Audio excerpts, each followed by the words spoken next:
चलेगा चलेगा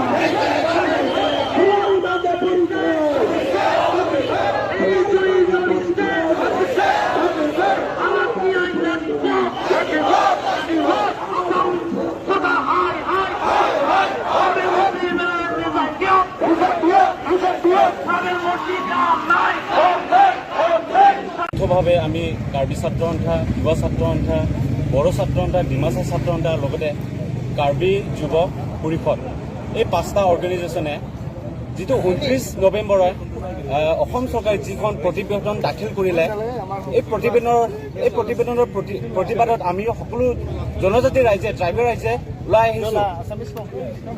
তেওঁলোকে যে যেনেকুৱা ধৰণৰ প্ৰতিবেদনবোৰ দাখিল কৰিলে তেওঁলোকে যে কৈছে জনজাতিসকলৰ কোনো ক্ষতি নহ'ব বুলি কৈছিল, কিন্তু তেনেকুৱা ফৰ্মুলা ভাৰতীয় সংবিধানত কোনো মই দেখা পোৱা নাই বা আমি জনজাতি ছাত্ৰ সন্থাবোৰে দেখা পোৱা নাই। কিয়নো আমি যদি সৰ্বভাৰতীয় পৰ্যায়ত যদি চাবলৈ যাওঁ ST মানে STA, STV হওক যিয়ে হওক চব ST STA যদি তেওঁলোক 6 জাতিসকল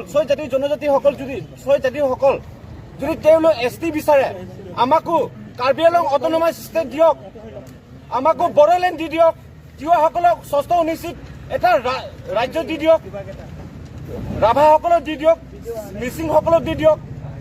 সমস্যা সমাধান মই সেইটোৱে অনুৰোধ কৰিছোঁ সকলো জনজাতি ৰাইজসকল আৰু উৰাই আহিব লাগে স্বতঃপূৰ্ণভাৱে ইয়াৰ বিৰুদ্ধে আমি আন্দোলন কৰিব লাগে। আৰু এই আন্দোলন কেৱল আৰু এটা নমুনা হয়, তাতকৈ আৰু আমি জংগী আন্দোলন কৰিবলৈ আমি বাধ্য হ'ম। অসম চৰকাৰ লগতে অসমৰ মুখ্যমন্ত্ৰীকো হুকিয়াই দিব বিচাৰিছোঁ আগন্তুক দিনত যদি জনজাতিসকলক নিষেধ কৰা যদি ষড়যন্ত্ৰ কৰিছে আপোনালোকক আহি থকা বিধানসভা নিৰ্বাচনত আমিও নিষেধ কৰিবলৈ ইয়াৰ পৰা ওলাই দিবলৈ আমি সাজু আছো।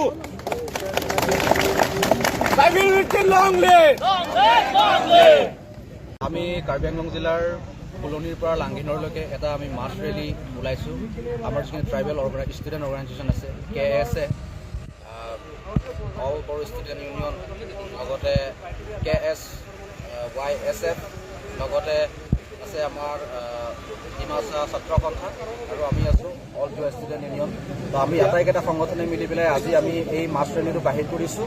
ইয়াৰ উদ্দেশ্যটো এইটোৱেই যে যোৱা ডিচেম্বৰ মাহৰ 29 তাৰিখে যি অসমৰ বিধানসভাত যি শীতকালীন অধিৱেশন চলি আছে সেই অধিৱেশনত যি বৰ্তমানৰ শাসনাধীন চৰকাৰখনে যি মন্ত্ৰী গোটে যিটো 6 কমিউনিটিক যিটো ট্ৰাইবেল দিবলৈ কাৰণে যিটো তেখেতসকলে মন্ত্ৰী গোটে যিটো দিছিলে এপ্লিকেশ্যন দিছিলে আৰু সেইটো পাছ আউট আমি কোনোপধ্যে আমি এইটো হোৱাটো নিবিচাৰোঁ। আমি যিমানখিনি আমি ট্ৰাইবেল মানুহ আছোঁ, আমি যিমান ইণ্ডিজিনাছ পিপলছ আছোঁ, আমি কোনোৱে এইটো হোৱাটো নিবিচাৰোঁ। কাৰণ যদি আমাৰ এই ট্ৰাইবেলছখিনিৰ ওপৰত যদি এই ডাঙৰ যিকেইটা 6 কমিউনিটি এডভান্স এণ্ড পপুলাৰ যিখিনি কমিউনিটি তেখেতসকলক যদি এই ST ষ্টেটাছটো দিয়ে তেতিয়াহ'লে আমাৰ অসমত আমি বাস কৰা আমাৰ যিখিনি ইণ্ডিজিনাছ ট্ৰাইব আছোঁ, আমাৰ যিখিনি অধিকাৰ, আমাৰ যিখিনি ৰাজনৈতিক অধিকাৰ, আমাৰ যিখিনি ভূমি অধিকাৰ, আমাৰ যিখিনি এক্সাম কম্পিটিটিভ এক্সামৰ চেণ্ট্ৰেল লেভেলৰ IAS IFS বা ইত্যাদি কৰি যিমানবিলাক আমাৰ কম্পিটিটিভ এক্সামত আমাৰ যিখিনি অধিকাৰ থাকিব সেই অধিকাৰখিনি আমাৰ নাইকিয়া হৈ যাব। গতিকে আমি এইটো কেতিয়াও হ'বলৈ দিব নোৱাৰোঁ। ইয়াৰ আমি বিৰোধ কৰিছোঁ আৰু বিৰোধ কৰি যাম।